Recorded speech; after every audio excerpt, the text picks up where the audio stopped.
नमस्कार, आप देख रहे हैं अनुभवी आंखें न्यूज और मैं हूं आपके साथ संतोष गुप्ता। देश दुनिया की खबरें आपके सामने हम लेकर आए हैं, लेकिन खबरें शॉर्ट। नागरिकता कानून दोनों सदनों से पास होने के बाद इसके खिलाफ में बंगाल में बवाल जारी है। राजधानी भी गर्म है। हिंसा के बाद यहां भी अब बसें फूकी जा रही है। बिहार के कटिहार और बेगूसराय, पूर्णिया जिले में भी जमकर आवाज़ बुलंद की गई है। देखिए इस खास रिपोर्ट को। युवा ब्रिगेड के संयोजक राष्ट्रीय सह संरक्षक ठाकुर संतोष शर्मा के नेतृत्व में ट्रैफिक चौक से अंबेडकर चौक होते हुए जिला समारोह ने बेगूसराय तक इस एनआरसी बिल के विरोध में हजारों की संख्या में लोगों ने आक्रोश मार्च निकाला। क्या कुछ कहा उन्होंने, ये आप खुद सुनिए।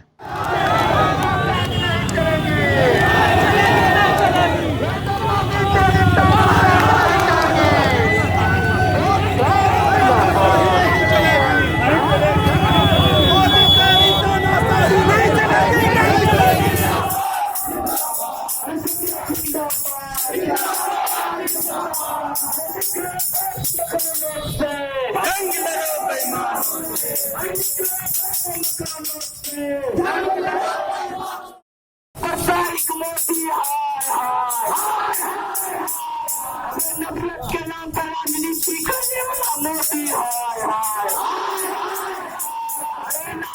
नहीं चलेगा। वहीं कटिहार में भी नागरिकता संशोधन बिल के विरोध में शहर के सभी विपक्षी दल राष्ट्रीय जनता दल द्वारा लगातार विरोध प्रदर्शन किया जा रहा है। कटिहार में जिला राजद कार्यकर्ताओं द्वारा आक्रोश मार्च निकाला गया। उन्होंने क्या कुछ कहा, खुद सुनिए। किस तरह का विरोध प्रदर्शन है राजद के द्वारा आज? अब पूरे देश में जितने लोग भी आरएसएस के एजेंडा और नरेंद्र मोदी और अमित शाह को लोग समझ लिया, इनको करना कुछ नहीं है। इनको हिंदू मुसलमान के नाम पर मुसलमानों को भयभीत करना है। न बेकारी, बेरोजगारी, गरीबी, महंगाई, शिक्षा, चिकित्सा, इसको कोई लेना देना नहीं है। इसलिए अब इस सरकार को उखाड़ फेंकने तक जो भी एक काला कानून लाया है, सिटीजनशिप अमेंडमेंट बिल, एनआरसी 370, तमाम काला कानून के खिलाफ अब पूरा देश उद्वेलित है, आंदोलित है। हालांकि हम लोग के पार्टी का राष्ट्रीय जनता दल का कार्यक्रम है, इन्हीं सारे काले कानूनों के खिलाफ बिहार बंद रहेगा 21 तारीख को। लेकिन आज शहीदों को याद करने का समय आ गया है, जिन्होंने देश की आज़ादी में अपनी कुर्बानी दी। और आज देश पुनः जो फिरका परस्त ताकत जो हिटलर के हाथ में चले गया है, उससे आज़ादी देने के लिए फिर कुर्बानी देने की ज़रूरत है। अब दूसरी लड़ाई इस देश को लड़ना पड़ेगा, क्योंकि जो एनआरसी और सीएबी बिल पारित किया गया है, यह देश को तोड़ने का एक बहुत बड़ा साजिश है। अल्पसंख्यकों को डराया जा रहा है, दलित का, पिछड़े का आरक्षण छीना जा रहा है, और जो गुजराती पूंजीपति है, कॉरपोरेट घराना है, देश का पैसा उनके माध्यम से विदेश को भेजने का षड्यंत्र चल रहा है। इसके खिलाफ राष्ट्रीय जनता दल लड़ाई लड़ रहा है। 21 तारीख को हमारा बिहार बंद है। और ये एकता और अखंडता, पूरे देश में एकता और अखंडता पर बहुत बड़ा ग्रहण लग चुका है। देश में जिस तरह से जो कानून बार बार लाया जा रहा है, देश आर्थिक मंदी के दौर से गुजर रहा है, चारों तरफ हाहाकार मचा है।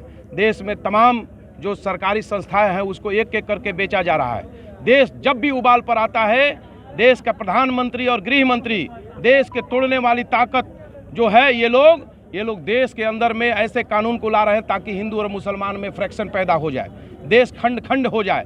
आज जो ये नागरिकता संशोधन विधेयक जो लाया, ये जो कानून लाया है और एनआरसी जैसे कानून को लाया जा रहा है, ये देश की अखंडता के लिए खतरा है। देश की आज़ादी के बाद हमारे देश के आज़ाद कराने वाले तमाम महापुरुषों ने ये प्रण लिया था कि देश सर्वधर्म समभाव के रास्ते पर चलेगा, लेकिन 1947 से जो लोग चाहते थे कि धर्म के रास्ते पर चले, आज वो सत्ता में आने के बाद देश को धर्म के रास्ते पर ले जाना चाहते हैं, देश को तोड़ने की कोशिश कर रहे हैं। देश में जब भी बेरोजगारी का सवाल उठता है तो इस तरह के धार्मिक उन्माद फैलाने का कोशिश किया जा रहा है। हम लोग इसे उत्तर प्रदेश के बलिया जनपद के कलेक्ट्रेट में हुआ एनआरसी पर प्रदर्शन, जिस पर भड़क गए राज्य मंत्री। जगह जगह नागरिकता संशोधन कानून बनने के बाद देश के विभिन्न इलाकों में विरोध की खबरें आ रही है। इसी क्रम में बलिया में भी मुसलमानों ने सीएबी के विरोध किया, जिसकी अगुवाई समाजवादी पार्टी के नेताओं ने की। विरोध प्रदर्शन के दौरान वरिष्ठ सपा नेता नारद राय की जुबान बेकाबू हो गई। उन्होंने प्रधानमंत्री नरेंद्र मोदी के लिए अपशब्द भी कह डाले। उनकी पूरी बात मीडिया के कैमरे में कैद हो गई है। आपको बता दें कि मंत्री आनंद शुक्ला ने पूर्व मंत्री नारद राय को नसीहत देते हुए नागरिकता संशोधन कानून मामले में सपा नेताओं पर खूब बरसे और हमला भी कहा नागरिकता संशोधन कानून कुछ लोग इसे लेकर राजनीति कर रहे हैं, जबकि यह पूरी तरह सही है। श्री राहुल गांधी जी के इस बयान की हम सभी निंदा करते हैं और ईश्वर से प्रार्थना करते हैं कि उन्हें सद्बुद्धि दें, वो संसदीय परंपराओं का ज्ञान रखें। देश की एक जिम्मेदार पार्टी के वो राष्ट्रीय नेता हैं, उन्हें अपने वक्तव्यों को देश हित में देना चाहिए। उन्होंने मोदी जी का एक ट्वीट, एक वीडियो भी वायरल कराया है और उसमें मोदी जी ने जिस तरह से महिलाओं पे बोला था, एक दिल्ली का मामला, तो उस तरह के बयान जो कर रहे हैं कि जिस तरह से मुझ पर आरोप लग रहा है उस तरह से उन पर भी तो होना चाहिए। मैं माफी नहीं मांग सकता। मैं यह अनुरोध करूंगा कि वो अपनी राजनीति में एक स्तर बनाए रखें, जनता का विश्वास जीतने का वो प्रयास करें। माननीय मोदी जी दुनिया के सर्वाधिक लोकप्रिय सशक्त नेता हैं, उनके ऊपर या भारतीय जनता पार्टी की सरकार के ऊपर ओछी टिप्पणी न करें। कोई माने नहीं है, क्या कहना चाहते हैं? कोई मतलब नहीं है। आर्टिकल पहले से ही पूर्ण है और इसको जानबूझ के इस तरीका के सब पेश किया जा रहा है कि सिर्फ महंगाई से ध्यान भटकाने के लिए। वहीं मंत्री जी कह रहे हैं कि यहाँ बलिया में प्याज जो 25 रुपये बेची जा रही है, क्या यहाँ पे प्याज 25 रुपये मिल रही है? कहाँ 25 रुपया मिल रही है? चलिए तो दिलवा दीजिए। 50 रुपया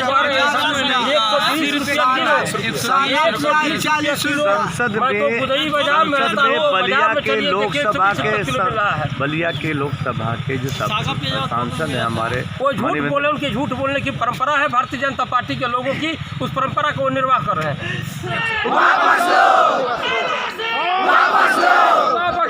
मैं संग्राम सिंह जी से, त्रिजीवी साहब से, लक्ष्मण, उन सब से आग्रह करूंगा कि इस वेदना को सबके बीच में रखना है और भरोसा दिलाना चाहता हूं। मैंने कहा ना, 2020 तक भारतीय जनता पार्टी की सरकार उत्तर प्रदेश में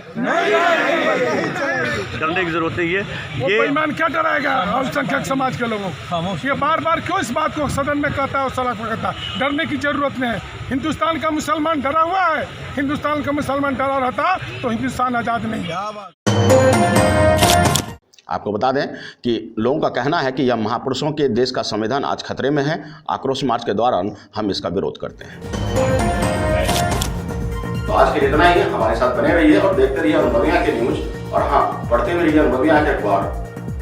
हमें इस नंबर पर कॉल करें 8826227802 और हमारे वॉलंटियर सदस्य बनिए। और हाँ, लाइक और सब्सक्राइब करना ना भूलें।